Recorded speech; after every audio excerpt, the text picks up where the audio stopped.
Welcome back, dear traders. You are watching a recap of the US session. In this video review, we will discuss the overall sentiment in financial markets, stock and currency movements, as well as other market-driven events.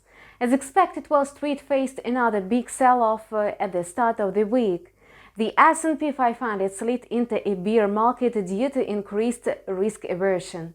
Shares of the tech companies suffered the largest losses.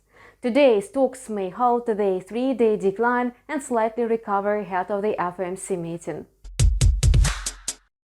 Last Thursday, the main US stock indexes dropped sharply. At the close, the Dow lost a jaw dropping 2.8%, the Nasdaq slumped by 4.7%, and the S&P 500 sank by 3.9%. However, in the pre-market today, indexes managed to return to the green zone. The upward movement can hardly be called strong. They have already gained around 0.23 and 0.96%, showing sign of a growth after a steep fall. The S&P is likely to be trading in the range of 3,680 and 3,820 points. Inflation, recession and geopolitical risks are weighing on Wall Street, dragging stocks deeper into their bearish territory. Currently, traders are anticipating the FOMC meeting scheduled for tomorrow. The Fed will announce its decision on the key rate as well as its future plans for monetary policy. Meanwhile, analysts do not rule out that the regulator could raise the cash rate by 75 basis points. Wall Street Journal analysts at BlackRock and Goldman Sachs are almost sure that the Fed will make this move. Expectations for a 75 basis point hike at the June meeting jumped to 200% from only 3.9% a week ago, according to CMA's FedWatch tool. Despite such expectations, the sentiment in the pre-market trading was quite positive. Shares of such market giants as Apple, Amazon, Microsoft and Tesla rose by 0.7% and 1.6%. Oracle stock soared by 13.2% after the publication of upbeat earnings report. Of course, stock indexes showed rather modest growth. It's better to remain cautious now, as the time has not yet come to buy the dip. Stocks have not reached their lows. Besides, technical indicators signaling a further drop. The US dollar index has advanced by 2% over the past 3 sessions. It's trading around 105 points. It's a 2-decade high.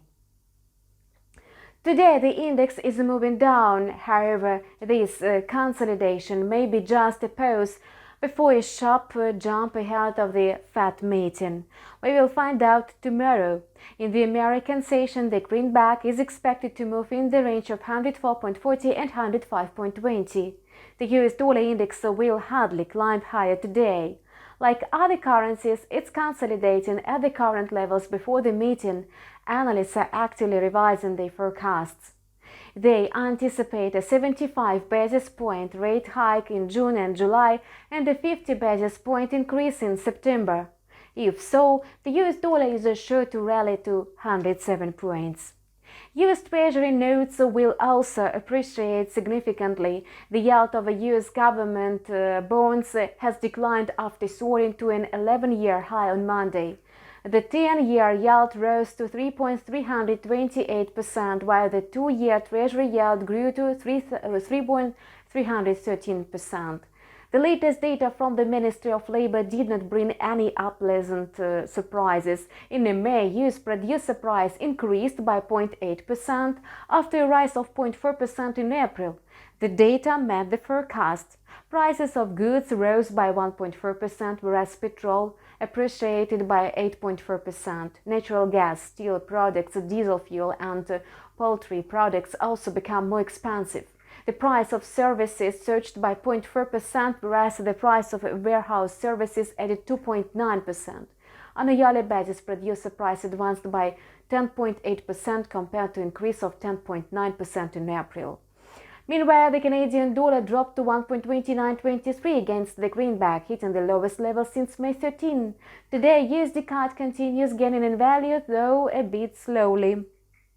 The quote is likely to hover within the range of 1.2900 and 1.3000.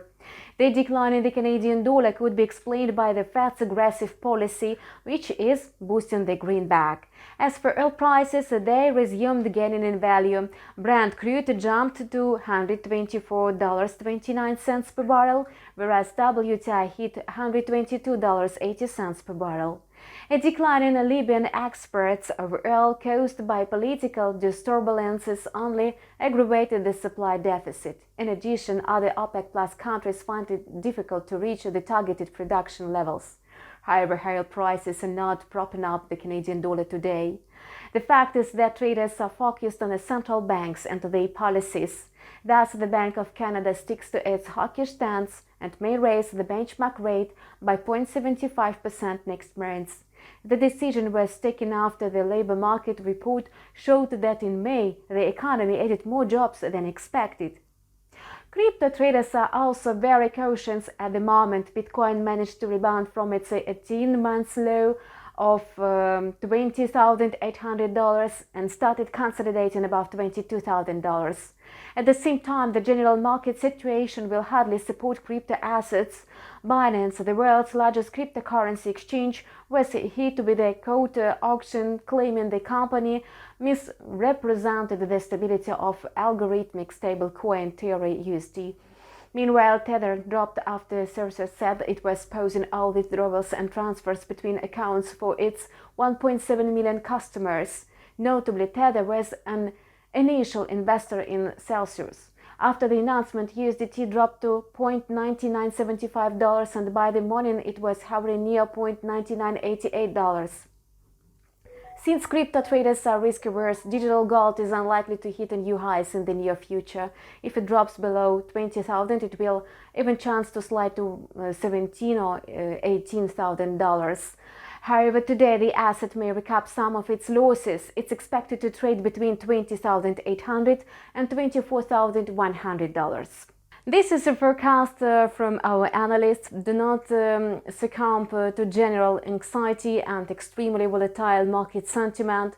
Watch our video reviews to be abreast of the main events. We wish you profitable trading and stay tuned.